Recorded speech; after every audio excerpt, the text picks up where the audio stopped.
So, a new political year and good news. We are, according to the Prime Minister, living in a new shared society. But what does that mean for the crisis-hit NHS, for education, taxes, the future of the UK itself? All good questions. We will keep on scrabbling for answers.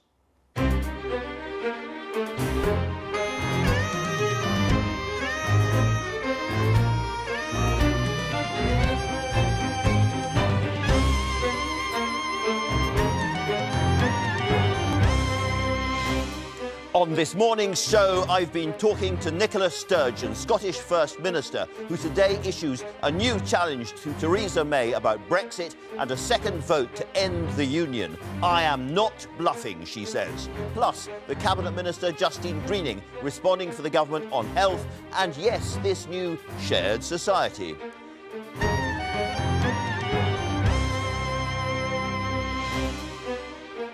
Following the shock resignation of Sir Ivan Rogers, our man in Brussels, the arch-Tory Remainer Ken Clarke on whether the civil service is institutionally biased. And in a show, rather, dominated by strong women, the wonderful actor Joanna Scanlon tells us about her leading role in the hit show of the moment, Channel 4's No Offence, a police drama with a twist. Reviewing the papers, the columnists Steve Richards and Julia Hartley-Brewer, and David Cameron's former communications director Sir Craig Oliver. But first, the news with Sian Lloyd. Good morning. The Prime Minister, Theresa May, is promising to introduce wide-ranging social reforms to correct what she calls the everyday injustices faced by ordinary working families. In an article for the Sunday Telegraph, she says she wants to build a shared society with a commitment to fairness. The Prime Minister will make a speech on the subject in London tomorrow, the first of a series of interventions on domestic policy. Scotland's First Minister Nicola Sturgeon has insisted she's not bluffing about the prospect of a second Scottish independence referendum. Ms Sturgeon told this programme that she was prepared to call a fresh vote if the government did not deliver the right terms for Scotland in the Brexit negotiations. They will be making a big mistake if they think that I'm in any way bluffing, because if it comes to the point, 2 years after Scotland being told, the quote in the independence referendum was, Scotland, don't leave the UK, lead the UK. Here we are, we voted to stay in the EU. We were told that voting no was the only way we could stay in the EU, and we now face being taken out of the EU. Now that creates a much more fundamental question for Scotland.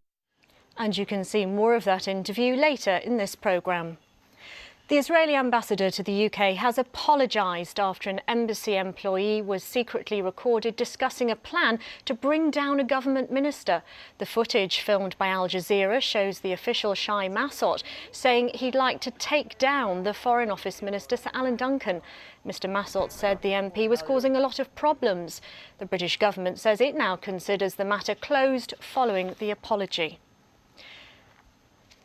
Labour is calling on the Prime Minister to approve a £700 million emergency cash injection to help the NHS through the winter. The British Red Cross has warned of a humanitarian crisis in hospitals across England. The Shadow Health Secretary, Jonathan Ashworth, said Mrs May needed to ensure that this year's crisis never happened again. An American war veteran has been charged over the shooting in Fort Lauderdale Airport in Florida on Friday, in which 5 people died. Esteban Santiago, who's 26, could face the death penalty if found guilty. It's emerged that one of the victims, a woman in her 80s, was born in Britain. And that's all from me for now. Back to you, Andrew. Very many thanks, Sian. And now, as ever, to the Sunday papers. The Observer first today. Theresa May urged to get a grip on the NHS as the winter crisis spirals, the story you've just been hearing about, as is often the case with the Sunday papers. The Sunday Times there, another story, Theresa May's Brexit rebel, that's Sir Ivan Rogers, actually secretly met David Cameron, it says quite recently. We'll talk about that as well.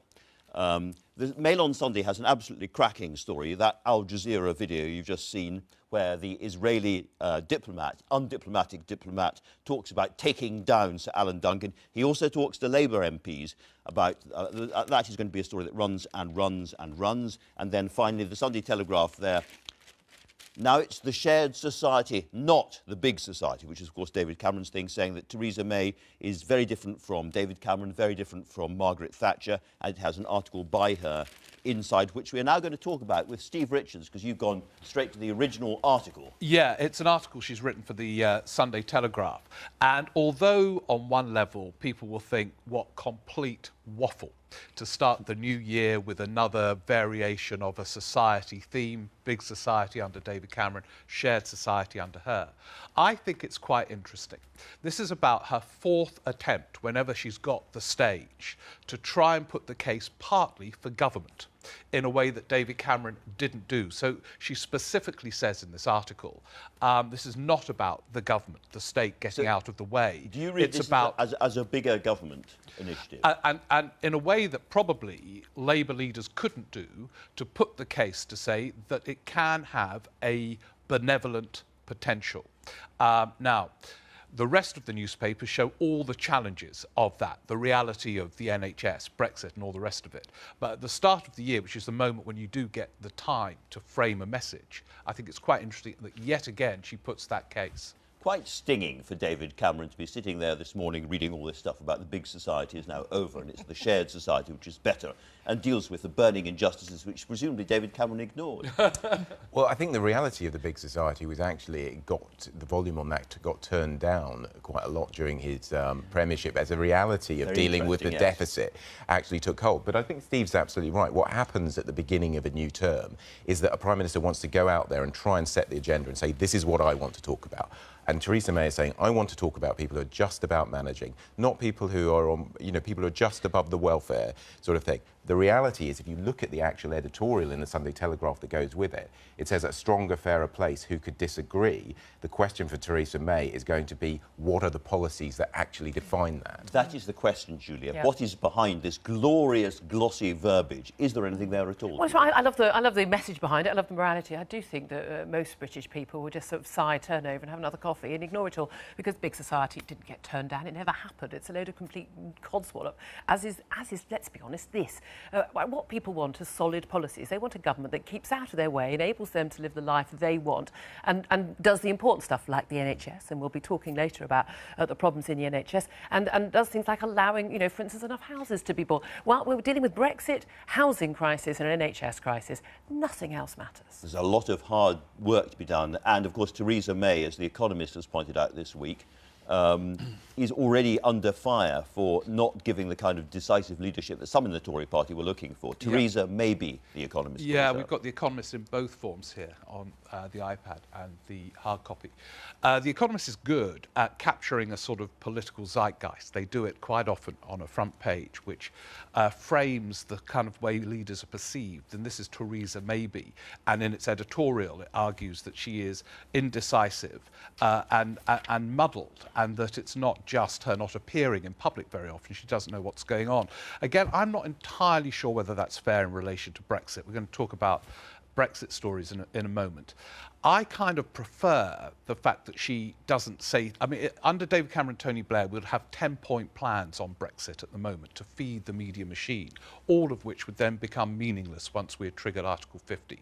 In a way, her lower profile, I think, at this point is more sensible, as long as she knows what she's doing behind the scenes. Now, there might be some doubt about that, but... Craig, we've got the meeting between Sir Ivan and your former boss there. What was he like from your point of view? Because there's been a lot of argument about whether he is basically too pro-Europhile, too anti-Brexit, and is caused problems for David Cameron during those famous negotiations, and is now was causing problems for Theresa May before he went. What's your view? Well, when I was in Downing Street, Ivan had the affectionate nickname of Tin Hat, and the reason for that was because he used to send these very long emails that were quite dark and saying how difficult things were going to be. Now, some people thought that he was being overly pessimistic, and other people felt, well, actually, he's being a hard-headed pragmatist and he's telling people how it is. And that seems to be at the core of this dispute this week. I think that if you read between the lines, Ivan Rogers seems to have been suggesting that he's worried about a disorderly Brexit, the idea that we crash out of the EU without having a proper deal. Others are saying, look, you've just been way too pessimistic. You're not really being as optimistic as you should be in these circumstances, and that's where the real tension seems to have been. And presumably, Julia, you've got a story from the Mail on Sunday here. As a Brexiteer, you also think that there is a kind of tranche of Europhile diplomats who are getting in the way at the moment. Well, yes, look, I don't expect any diplomat or any member of the civil service to have a political view and express that in their work. But the reality is, nobody would have been sent as a British ambassador to the EU or on any level below him or her without being fully signed up to the European political project, as most of the political class of Europe is. And that is, of course, what people like me voted against. The reality is, this man was standing in the way. He was seeing problems where there are opportunities. And we talk about Brexit, hard Brexit, falling out, crashing out of the EU. What, like most of the countries in the world, not being in a closed trading bloc? How will we cope? It's just a nonsense, and it's all to do with his attitudes. He's clearly unfit for the job. His emailed resignation made him clearly unfit for the job, and he should be out of the civil service as he is. Goodbye, good riddance. Well, we'll hear his side of the story a little bit more from Ken Clarke, I'm sure, didn't we? later on. OK, now let's move on to another really big story, which is the Mail on Sunday story, which comes from an Al Jazeera interview taped in a London restaurant with an Israeli diplomat. Craig, so there it is. Let's take down Boris's deputy is the headline. I mean, on one level... Why not? Let's take down... Well, the first thing to say is this is a classic piece of Simon Walter's brilliant mischief-making. He does it so well at the Mail on Sunday and comes up with these scoops. On one level, it's an extremely chilling thing. You're hearing a senior diplomat say that they want to take down a senior foreign minister. There's somebody who works for a Conservative minister who seems to be colluding in it. But on another level, it actually is almost semi-comic. When you actually read the exchange, the senior diplomat is saying, can I give you the names of MPs I suggest you take down? The aide is saying, if you look hard enough, I'm sure there's something they're trying to hide.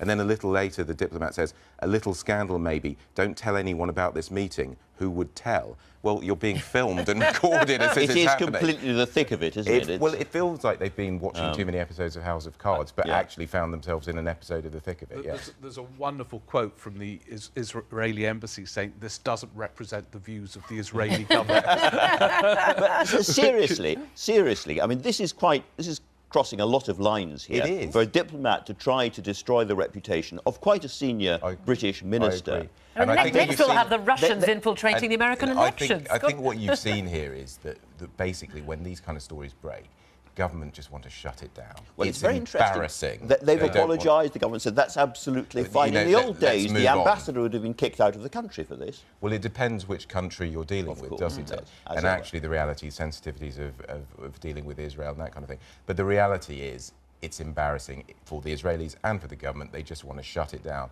But a great scoop for the Mail on Sunday. The other big story, I think, of the weekend, we can all agree, is the NHS story. Steve, you've got the Mail on Sunday again there. It's quite interesting that both, I think the Observer is splashing on the NHS crisis, and interestingly, the Mail on Sunday is going quite big on it as well. No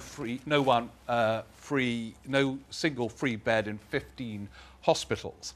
And this is kind of connected with Theresa May's shared society attempt. If you're going to put the case for government and people's contact with government is a shambolic NHS, that's not going to ride. That's not going to work, is it? So there is an issue about funding and structure, and they found a few pennies for elderly care at the end of last year, but very few pennies. And it's just not enough. They're going to have to find the money. Steve, you made the point that at the beginning of the year, the Prime Minister frames the debate. But the other thing at the beginning of the year, or in the middle of the winter, is will there be an NHS crisis this year or not? And it seems to be shaping up to being a big one this time. It's very hard for people watching to really know, of course. Yeah, and it might, I mean, there could be one of those vivid images that kind of transforms the whole story. In other words, a patient being photographed waiting 20 hours on a trolley there's been two people on trolleys, one of whom has died, apparently. Right, OK, so it's already starting. This will be a real concern for Downing Street. And I think that what's interesting is Dan Poulter, a former Health Minister for the Conservative Party and practising GP, he's making a plea on the front page of The Observer for everybody to acknowledge that there's a problem, but to discuss it sensibly. And we'll take the politics out of it. But the thing is, again, it will be a crisis in what's happening in A&E. And actually, the crisis is really in social care and in overall funding of our, and our non-joined-up thinking on this. Hans up who knew that the Red Cross was so involved in ferrying people around this country from hospitals using Red Cross ambulances. I didn't know this. Absolutely not. And they've then used this phrase about a humanitarian The reality disaster. is most Western European countries, and indeed even Eastern European countries, have better health services than us, but they spend a lot more money, a huge amount more than we do. Maybe we have to have a conversation where we talk about how much we want to actually pay And for the our reality healthcare. is that all the political parties accept that the NHS is incredibly important and want to celebrate its values. But for whoever was in power, having an ageing population and more expensive treatments is a serious And a fatter issue. population. I think actually, if you go back to Theresa May and this shared society responsibility she talks about, if it does have any meaning, surely part of that is our responsibility to look after our own health as well. Because ageing is a good thing, but it's all getting fatter is also going to rip apart the NHS. But you're right to focus on that Red Cross quote, because I remember when Labour were in power, they weren't putting much money in. And then Robert Winston, do you remember, said his mum got better treatment in Poland than in the English NHS. And that's when Tony Blair came on this programme and said we're going to up the money to the EU average. It takes a kind of vivid quote to capture the scale of the crisis, and this might be it. Another place we are seeing a real crisis, I guess, is the rail industry at the moment. And you've got a story about the rail Yes, well, strike I mean, coming up. we've been hearing for months now what's happening in Southern Rail. Of course, we've got a tube strike in London starting later tonight. Absolute chaos in the southeast, but it's going to spread nationwide. Expected strikes in Northern Rail as well. It's spreading across the country. And there has been some suspicion that this is actually orchestrated, this sort of winter of discontent, and the unions all in cahoots on this. Well, it's more than suspicion. Some people have talked about having a winter of discontent. That's the idea. But again, long-suffering rail users. But again, a lot of people think the solution is what Jeremy Corbyn is offering, which is renationalisation of the railways at the end of each of these contracts for individual train companies. Either way, I think most people are just fed up with the fact they can't get to and from work. And going back to what we were saying at the beginning, it's very interesting to talk about shared society. Well, you've got the NHS, Brexit, and strikes that are affecting millions of people. That's the reality of government. And it becomes a government events, issue. dear boy, events. Even though the trains are privatised, the government is in the end answerable, as Chris Grayling is discovering. He's been called upon all the time to explain this. And I mean, I've got to go to Brighton tomorrow. I'm thinking of cycling. I mean, it's just going to be impossible. Well, that will get rid of any seasonal overweight then. Yes, exactly. It solves so many problems in one. In one.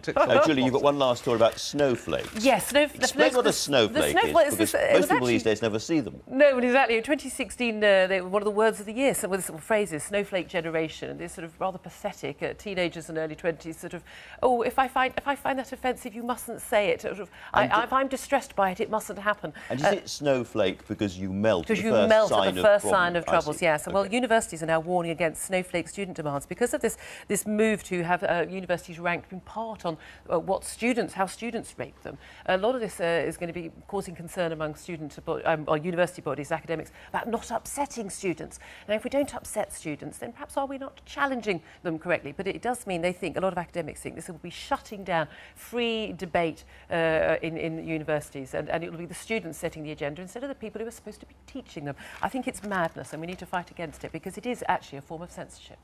Do we agree with this, or is this kind of icy silence from the other end of the sofa, I think? They're wrong. It's a little harsh on young people, I think. No, it isn't. You see it all the time. This sort of like, I didn't like that, so you can't say it. Yeah, that is not what we do in a free country. An entire generation. I would just like... It didn't happen in my day, and it didn't happen in your day. I would just like to say... that you can't say, in my view. There are things you can't say. Yeah. Like what? Well, I would just like to... Well, we can't say it. We can't say it. And I would just like to say to all students watching, if you're offended by anything you've heard during this paper feel free to tweet me. Terribly sorry. No, we're not. We're not. Now, the new year has only just begun, and as we've already heard, Brexit tensions are bubbling after the resignation last week of the UK's ambassador to the EU, Sir Ivan Rogers. He's fiercely attacked in today's papers, again as we've heard, but his friends defend his description of the government's Brexit strategy as muddled. And one of those friends is the veteran Europhile Ken Clarke, who joins me now. Welcome, Mr. Clarke. Good morning. The fundamental charge against a big tranche of our diplomatic service is that they are, because of the way they've been brought up and the languages they speak and so forth, they are institutionally Europhile, they're institutionally hostile to Brexit. They didn't give David Cameron the best shot he had at that negotiation, and now they are getting in the way with Theresa May. Well, there's a hardline core of Eurosceptics, not the generality of Eurosceptics, who are perfectly pleasant, intelligent people, but the real zealots in the House of Commons and in the press who just turn to abuse of anybody who faintly seems to disagree with their very hardline, hard Brexit view, and who believe there are great establishment conspiracies against them. This is all nonsense. Ivan is an extremely good diplomat with huge expertise on European politics and policy. He would have wanted to implement the policy of the government of the day, whatever party, whatever that policy was. And Theresa needs to address the more serious question, I think, of the muddle he's complaining about, see whether she agrees with him, and decide whether she can improve the way in which she organises the government to get to a proper conclusion. To turn everything into personal abuse as soon as anybody seems faintly to disagree with our new zealot crusade to leave the continent of Europe is rather an unfortunate feature of our post-Brexit politics, which I hope we soon lose. You called it an opinion poll, but it was a national referendum which we did vote to leave. And the question is whether senior diplomats are absolutely up to make that happen, to help that happen, and the extent to which people like Sir Ivan, who is a very distinguished public servant, I agree with that, are not entirely enthusiastic about the project they are being asked to lead. And I'm sure Ivan was quite prepared to actually implement the policy of the government, would have been, if he'd still been in post by the end of this month, to leave the European Union. I do know Ivan quite well, though, because he once worked for me when he was a rising young star in the Treasury, he's immediately damned amongst the zealot Eurosceptics. He doesn't share my views. I think he's rather a cautious pro-European, but I don't know, because like every civil servant, he kept his political views to himself. But he wants a policy. What a civil servant wants is a clear policy guidance. That's the task of his political masters. Then he will, in an expert way, seek to help the government implement it. And that means that the policy you give on trade, economics, security, international crime, environmental issues is based on fact, is actually deliverable, that the minister understands what the problems are going to be in delivering it, and so on. And obviously, Ivan's been frustrated because I suspect one or two of the individuals he's having to deal with in the different departments just give him slogans they were using during the campaign, but also because he's not quite sure whether the government's faced up to the business of having a policy in the real world. The referendum said we leave the EU. It didn't say what our new arrangement should be with the outer world at all. Nevertheless, we did vote that way. Since that's happened, the economy has gone much better than people like you and the Remainers were suggesting it was going to, and we now have the choice about how we leave. Nicola Sturgeon has said today that if we are not members of the single market, she will trigger another referendum in Scotland. Do you think it is at all conceivable, given the way people voted and the importance of control over immigration, that we would actually stay in the single market?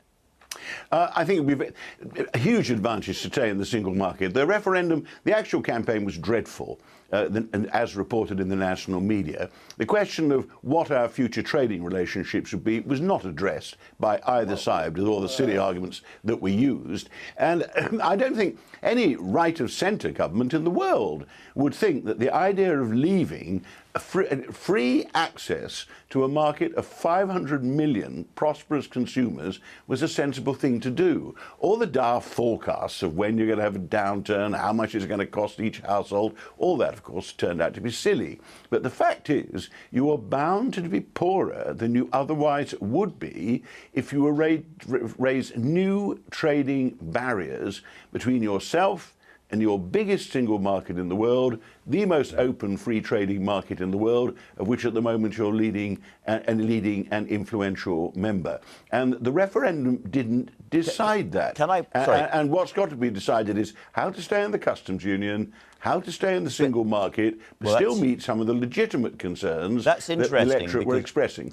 You say stay in the customs union, but if we stay in the customs union, we can't negotiate our own new free trade deals with other countries, and frankly, there is no point in this grand new department being headed by Liam Fox. There is no point in this grand new department. Liam has nothing to do, even if we leave the customs union. We won't do that for 2 or 3 years. He's got nothing to do for the next 2 or 3 years. The customs union is the old common market that we joined back in the 1st of January 1973. Eurosceptics until recently said that was a very good thing, the common market. One of the lies they use is that the 75 referendum only endorsed the common market. It's absolutely pointless to leave the customs union so long as we can negotiate a basis upon which we stay in it. It's a huge advantage, and the government must have given some reassurance to people like Nissan when they were trying to get them to continue investing in the northeast on the customs union. Do you think there is a plan? I don't think there was by Christmas. I haven't been in the political pool, as it were, since Christmas. I think Theresa's announced she's going to make a major speech at the end of this month. By that time, she's got to have a clear plan. And it's no good making another speech which is just vague. I think she's quite right to have said nothing so far. To start pandering to the press by giving bits of policy was a mistake they made at the party conference, and she's not repeated that. By the end of this month, she's really got to have a clear government line and actually just have a look about who's responsible for delivering it. Having 3 different departments all playing turf wars against each other, all this kind of thing is nonsense. She needs a good diplomat in charge, like Tim Barrow, who she's now appointed in Brussels, and she needs to work with David Davis on putting together the right pattern which reflects the referendum. I regret that. I don't support that myself, but I've not changed my views, but actually has some real practical applications in the real world, doesn't damage our investment and jobs. All right. Ken Clarke, thank you very much indeed for joining us this morning. Now, it is a foggy outlook. It's hard to guess. It's chilly. It's hard to guess what is coming next. And obviously, I'm not talking about politics, but I'm talking about the weather. And this morning, it's Helen Willetts hovering delicately but wisely over the archipelago. Helen. Andrew, thank you very much. Good morning. In a nutshell, we'll exchange this grey and settled weather this weekend for brighter but much colder weather by the end of next week. So it's really quite quiet today. The fog has been the main concern. We've had freezing fog in parts of Yorkshire. That picture from our weather watcher just a little while ago. Slightly thinner cloud in Nottinghamshire, so there will be a little brightness around, but on the whole for most of us it's a rather dry and cloudy affair, slightly less grey than yesterday. The best chance of brightness east of the Grampian Mountains, northeastern parts of England, eastern parts of Wales as well. And it's relatively mild at 9 or 10 degrees Celsius, and it will remain that way as we go through the night, because you can see the rain and the winds gathering for Scotland, some severe gales for the Minches overnight, and some wet and windy weather for Scotland and Northern Ireland for tomorrow morning's rush hour. So with all that cloud around, it's going to be mild even in the south. We keep all that hill fog as well, so a murky start to our Monday. That rain makes its way southwards tomorrow, wind and rain in fact, and behind it there'll be a temporary cold snap. Temperatures will drop across Scotland and Northern Ireland tomorrow afternoon with wintry showers and blustery winds, but it's later in the week that we're looking at the really bitter winds coming down from the Arctic, bringing with them snow showers as well, Andrew. Of course, we will pin down the detail as we go through the week, so do stay tuned. Of course you will, and we will. So, Theresa May doesn't agree with Margaret Thatcher's vision of society, and she doesn't hold with David Cameron's big society. We now live under a government committed to the shared society, more active, more engaged. So, more active where? More engaged how? I'm joined by Mrs May's cabinet colleague and ally, Justine Greening. Welcome. So what does it really, is this more than glossy verbiage at the beginning of the year? What does it actually mean? Well, when Theresa came into office, she set out that she wants to make Britain a country for everyone, not just the privileged few.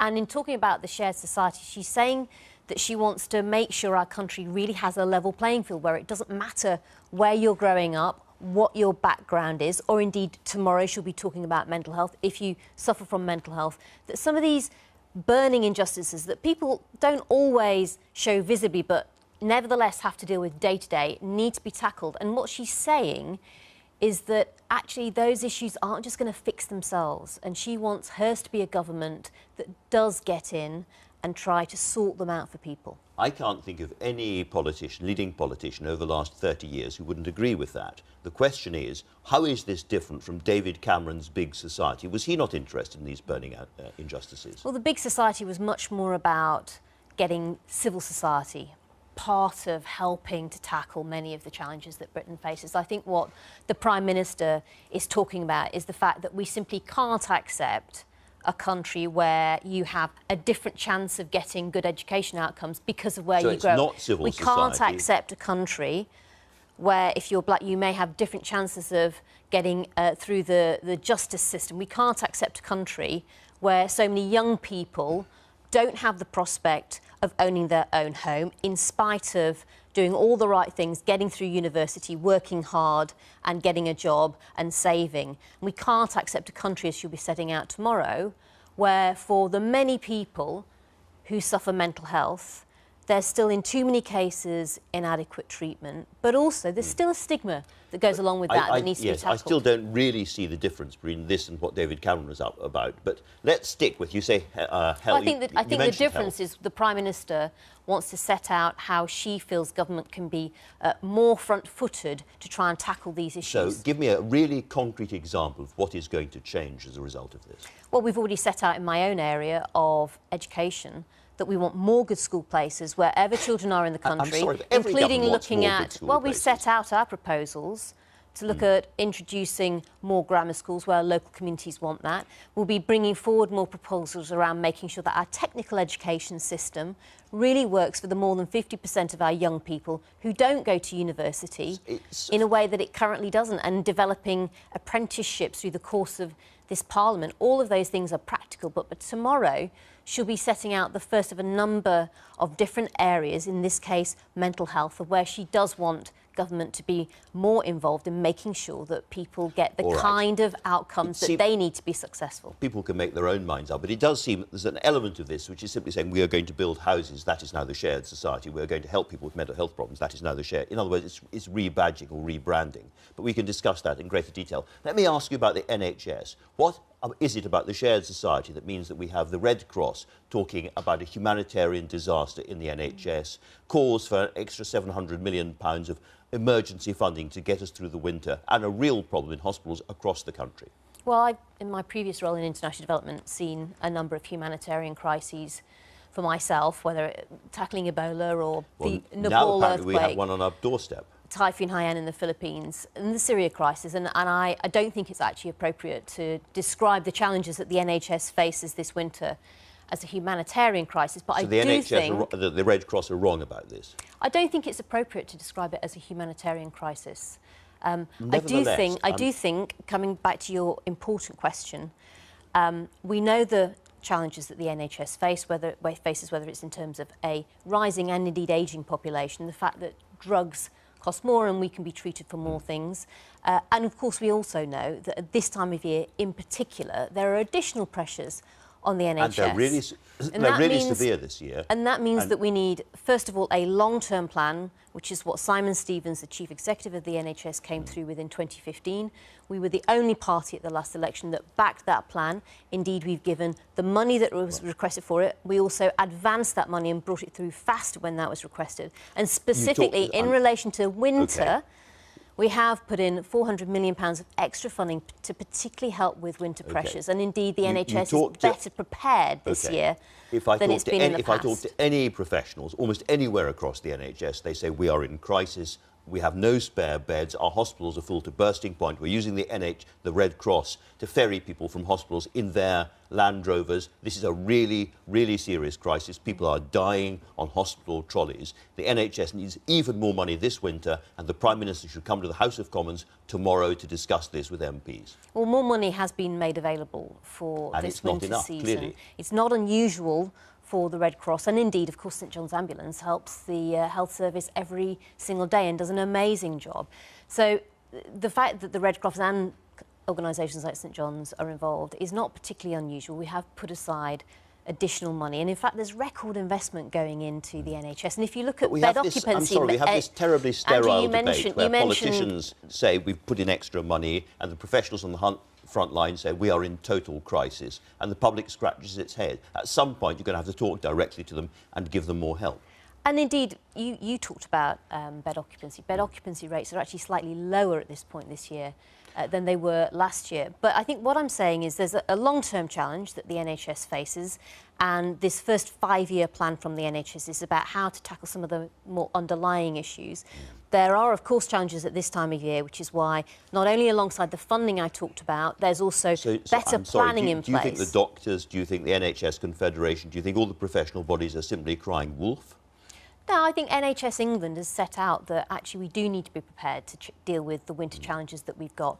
But overall, we are dealing with those, and we'll continue to make sure that we work as a government with the NHS to do our best as the winter progresses. I've been talking to Nicola Sturgeon, who says that unless Britain stays in the single market, then Scotland will have another independence referendum within just over 2 years or so. And she's not bluffing, and it will happen. Do you think there is any chance at all of us staying in the single market? Well, the Prime Minister, as Ken said, will be setting out later this month more about our plans on how we want to make sure we can exit the European Union with a good deal for Britain. I'm sorry, he said that we need a proper plan by the end of January. Would you agree with that?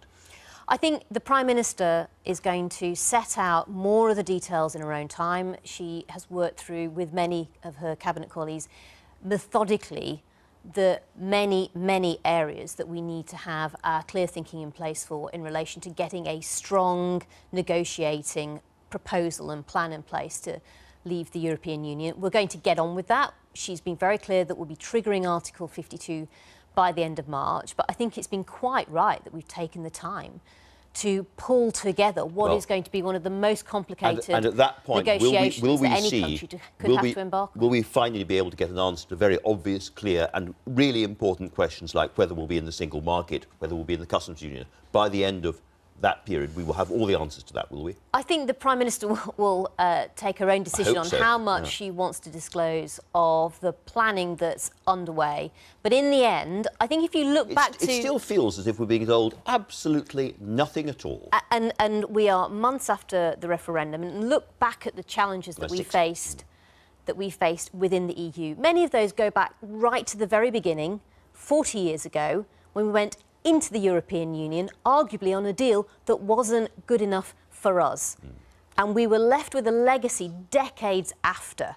I think it's quite right that we now take the time to make sure we know exactly what the deal is that we want to try and get for our country, and that we are well prepared to flexibly respond as the art of the deal emerges once that negotiation is underway. So when Nicola Sturgeon says it would be catastrophic for Scotland and indeed the UK to be outside the single market, and if that happens, we will have a referendum and leave the UK, do you think she's bluffing?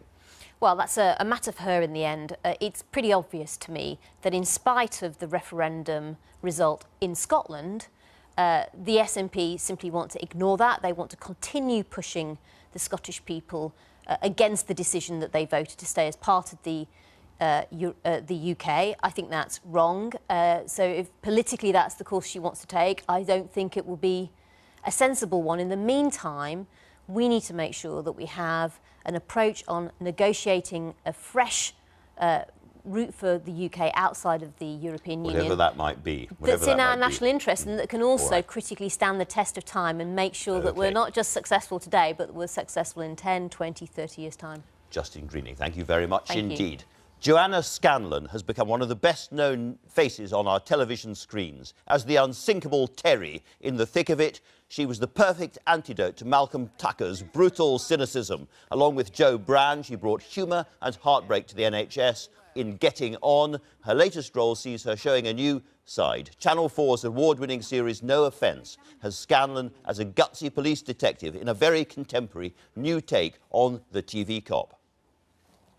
Mum. Inspector, may we speak in your office? No. Sorry?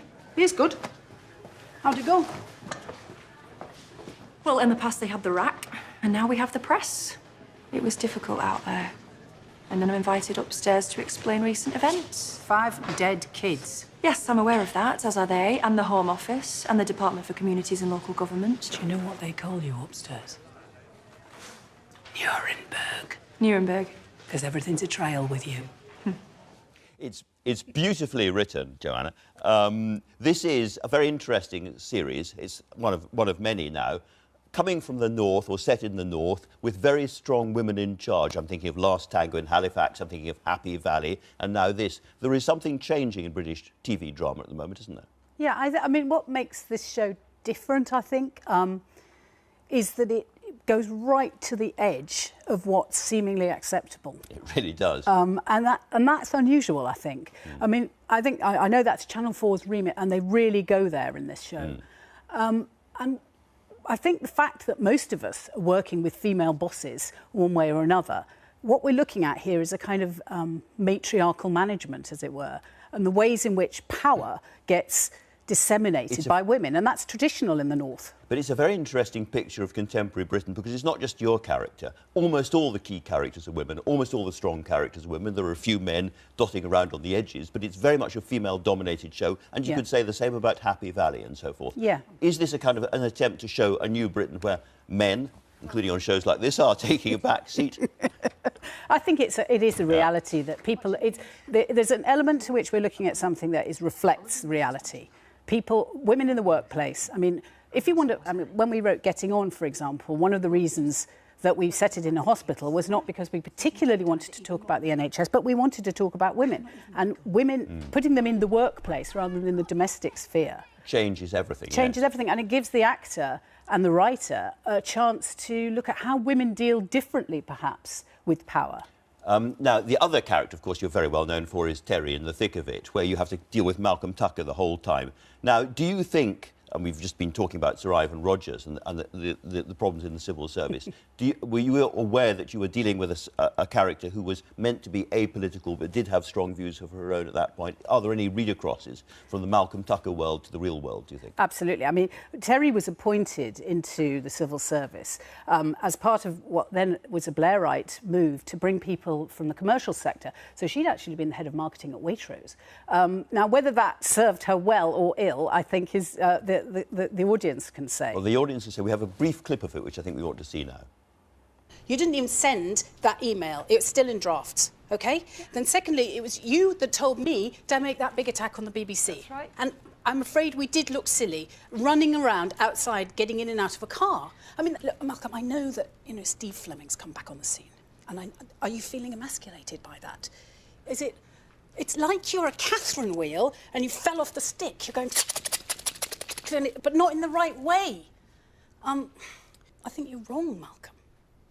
You're like a sultana in a salad. Again, it's all down to beautiful, beautiful writing. Now, I did read that when it came to No Offence, you turned this role down a couple of times, and I can't quite see why, given that you're clearly enjoying it so much. You're quite scary in it as well. Yeah, I have to say that I didn't turn it down as an offer. I turned it down as an audition. My agent kept saying, I really think you should have a look at this. And I thought... I just could not see myself in it. I just thought that the character is the most, as you just saw a little bit of, she's very powerful, very sort of strong. And I often played, before that, I was often playing characters that came up from underneath. Terry's a good example. Yes. And I just couldn't see how you could claim the reins. To be the top dog, as it were, the absolute dominant thing. Well, you do it beautifully. It's a really interesting watch. Thank you very much indeed for joining us. Thank you. OK, thanks. Now then, the next episode of No Offence, I beg your pardon, is on Channel 4 this Wednesday at 9 p.m. For news of what's coming up after this programme, here is Nikki Campbell. I'm sorry I came out too early. Join us at 10 when, in the week of Fat Cat Day, we'll be asking, do some people earn too much? And with more strikes scheduled for this week, should industrial action only target the employers, not the customers? And if you could find 3 wise men today, would they still believe in God? See you at 10, BBC One.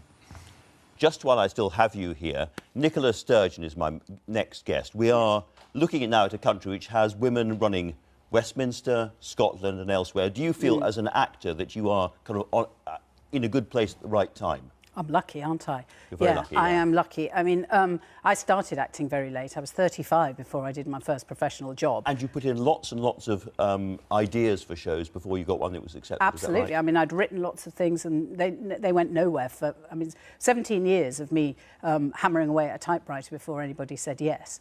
And I think, in theory, between 35 and 40, that would have been my career. And I'm so lucky that the world has caught up with me, as it were. Long may that continue, Joanna. Thank you very much indeed. Now, as promised, the First Minister of Scotland, Nicola Sturgeon, has a difficult balancing act to pull off, trying to secure a soft Brexit, so-called, to keep Scotland in the single market after Brexit, while continuing to pursue the SNP's ultimate goal of independence from the rest of the UK, which many in London now believe is all but impossible. I went to Edinburgh to meet her.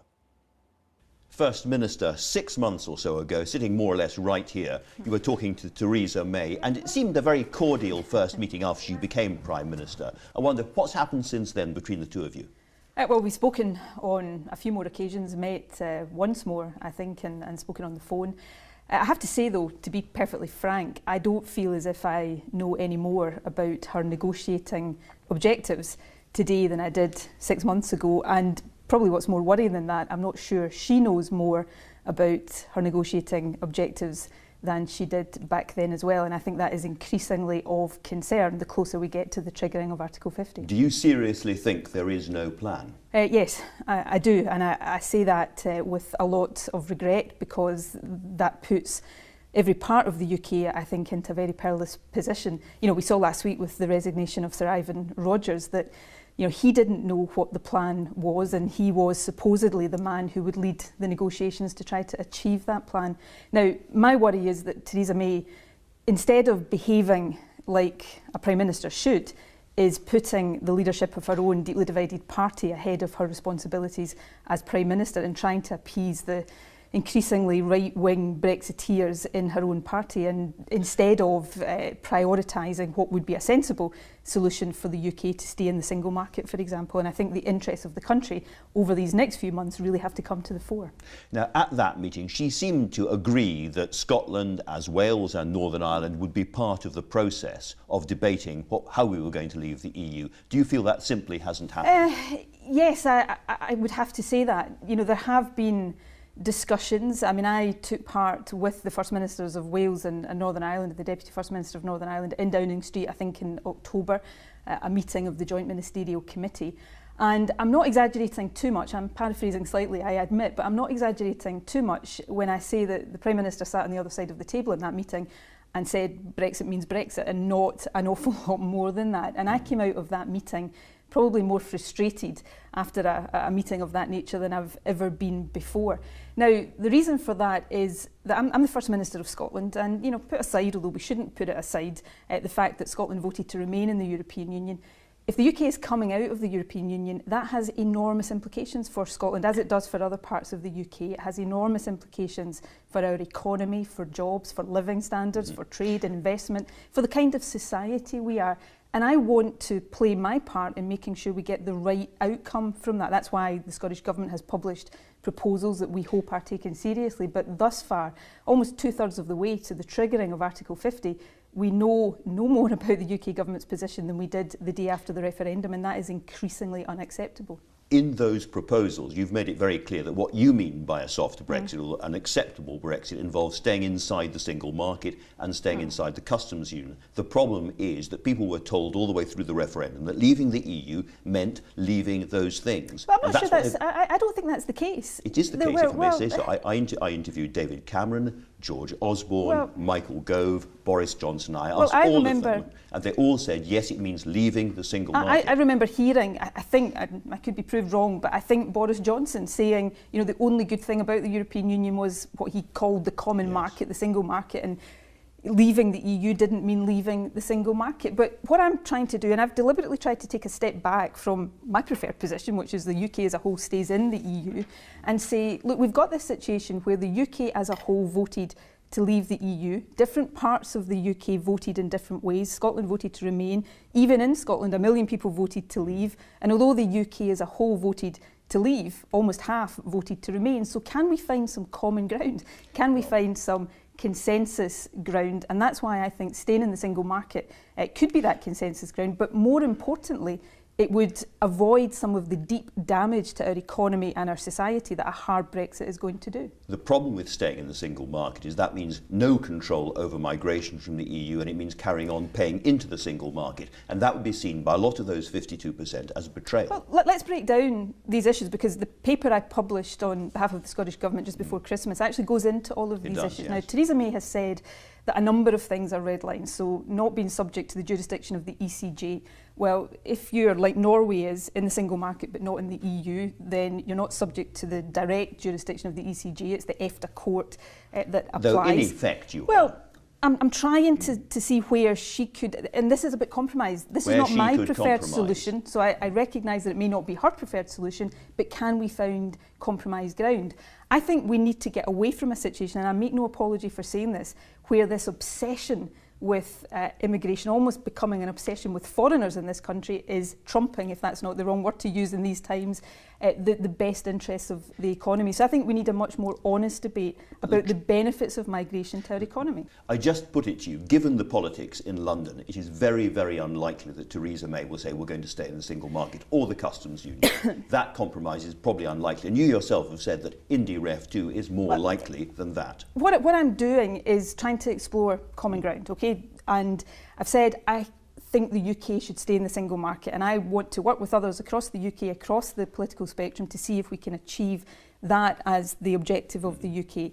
If that can't happen, then recognising that Scotland voted to stay in the EU by majority, by a significant majority, can we find a way of allowing Scotland to continue to stay in the single market? But that surely is practically impossible. Well, again, the paper we published sets out the practical barriers, but also sets out the basis on which those practical barriers can be overcome. So the paper you've published says, for instance, that for that to happen, for Scotland to stay inside the single market while the rest of the UK is not, would require the repatriation of important powers to the Scottish Parliament, including over immigration. But how is it possible for one part of the UK to have one immigration policy and England to have another immigration policy? We had a group of MPs just the other day saying that we should move away from a one-size-fits-all immigration policy across the UK. You've got the Mayor of London arguing that London should have greater flexibility over immigration. You've got countries like Canada and Australia that already operate differential systems. Scotland used to have a situation where we had a differential situation around post-study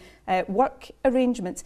What I'm saying, and this is an important point, Andrew, everything about Brexit is going to be complicated and difficult. I'm not denying the solution I'm putting forward would be complicated and difficult, but there are ways to overcome these difficulties, because the alternative for Scotland... Let me just ask you about one way, because if the people of England have just voted to, quote, take control of immigration from the EU, and Scotland has an open border to the rest of the EU in terms of migration, how can you possibly not have a border between England and Scotland with people, otherwise people just move down into England? The paper goes into this in which detail, because, well, firstly, and I'll come on to that in the detail of it in a second, but let's not forget we've got a UK government right now that is at pains to say to the Republic of Ireland, an independent country that is going to continue to be in the EU, that it doesn't have to choose between trading with the EU and trading with the UK, that there doesn't have to be a hard border because of Brexit. So if that's true for Ireland, there is no reason why that wouldn't also be true for Scotland.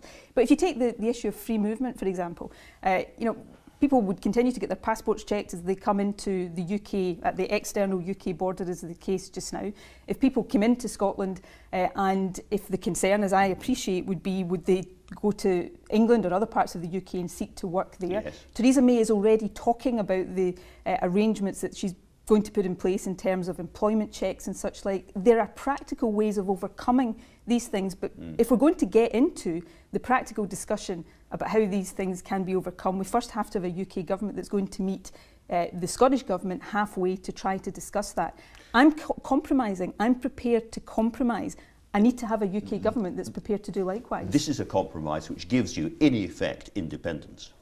Well, or something very close to it. The proposal we've put forward wouldn't make Scotland independent. Yes, but it would nearly. Yes, it would have significant additional powers for Scotland. I have to say, around some of these additional powers, notwithstanding whether there would be a different single market solution for Scotland, there's already growing cross-party support that in the post-Brexit landscape, there needs to be a fundamental look at the devolution settlement. So I think some of those arguments apply regardless of the position around the single market. But there is a fundamental question that arises here for Scotland. I'm trying to compromise. I lead a party that, many of whom would want an independence referendum tomorrow. I am trying to act as First Minister to say, is there compromise ground? But if we are in a position where I'm doing that, but we have a Prime Minister, a UK government that's saying no compromise, Scotland just has to, shut up and like it or lump it, then the question for Scotland, and it's a much more fundamental question than the EU or Brexit, is, are we happy with that? Are we happy to have no voice in the UK, to simply have to accept the direction of travel that an increasingly right-wing UK government wants to impose upon us? What do you say to those people across the UK who voted to leave the EU, who listen to you now and say, she's just a wrecker, she is trying to overturn the democratic vote of the entire UK? Well, I'm not trying to do that, but I would ask people to equally understand that I'm the First Minister of Scotland. Scotland is a country, we're part of the UK right now, but we voted to remain.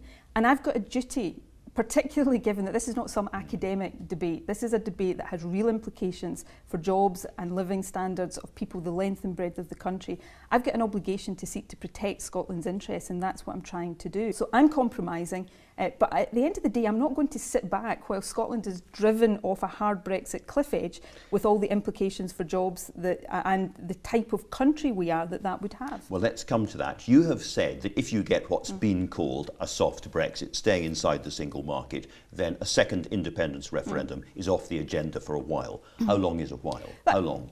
Let me explain exactly what I'm saying. The argument for independence doesn't go away in those circumstances. The argument for independence is much bigger than the European Union. What I've said, though, is if we can, and I said this in this very room the day after the referendum, that I would seek to find ways within the UK, recognising the diversity of opinion on independence within Scotland, to seek to protect Scotland's interests within the UK. If we can do that, the independence argument doesn't go away, but we don't need to have that decision within the timescale of Brexit. But that involves... What is the timescale? Well, are we talking about this Parliament? No independence referendum during the course of this Parliament? You're asking me what the timescale of Brexit is. I can't answer that question entirely. But let me tell you what my assumption is. My assumption is that from the point at which Article 50 is triggered, we have a 2-year period after which the UK is no longer in the EU. Now, that may change because I don't know what the negotiations are going to deliver. A soft Brexit means no independence referendum over the next 2.5 years. I've said in the timescale of Brexit. But I have tried from the 24th of June onwards to take a logical path through this. And you know, at the moment, we're the only government in the whole of the UK that's put forward a plan, a possible way forward. Now, if that's going to get any legs behind it, it needs to have a UK government that's willing to talk to us. Because if what I encounter with the Prime Minister the next time we sit in this room is, I'm not interested, then Scotland is in that position of, you know, we were told we were an equal partner in the UK, but the reality is very, very different. Well, here's where we come down to the hard politics, because it seems to me that the view in London is that Nicola Sturgeon is trying to call our bluff. And we can call her bluff. She cannot win an independence referendum in Scotland because of the economics, because of the border issue, because of the euro. It's all just bluff. Well, they will be making a big mistake if they think that I'm in any way bluffing, because if it comes to the point, you know, 2 years after Scotland being told, the quote in the independence referendum was, Scotland, don't leave the UK, lead the UK. Here we are, we voted to stay in the EU. We were told that voting no was the only way we could stay in the EU. And we now face being taken out of the EU. Now that creates a much more fundamental question for Scotland. If on something as fundamentally important as the membership of the EU and the single market and all the implications that has for us, if we're going to be ignored, if our voice is going to be completely cast aside, our interests cast aside, then that can happen on anything.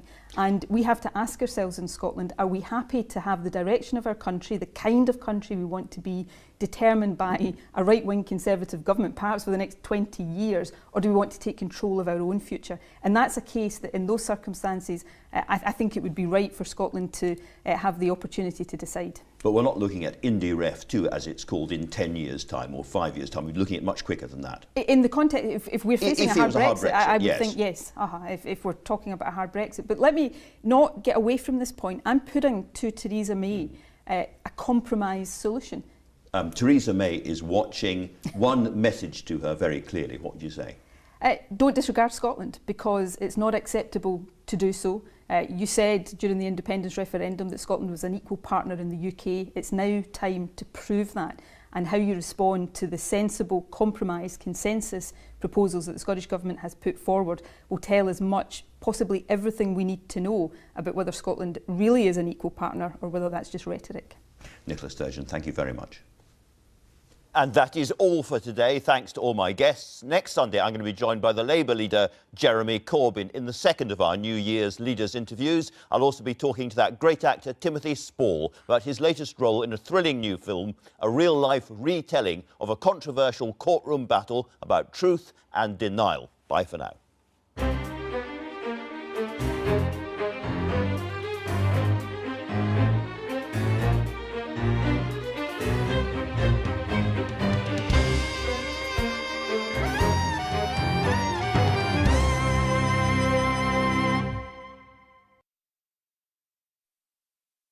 Are some people paid too much? A loaded question. One of the big questions on the way next. Returning soon to BBC Two in